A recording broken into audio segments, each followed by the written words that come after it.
Alright, we got 8 nice bluegill. Well, 7 bluegill, I guess. One shell cracker. But, pretty good day of fishing. I'm going to show you how to clean them. Alright, so look, whenever you clean the bluegill, you want to go under this little ear where the gills are and behind this little fin. You want to angle right towards the head and then follow along the backbone and then stop right before you get to the end of the tail.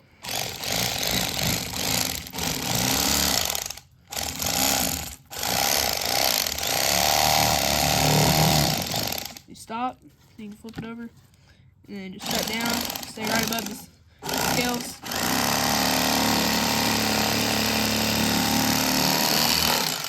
It comes right off. Then you cut the ribs out.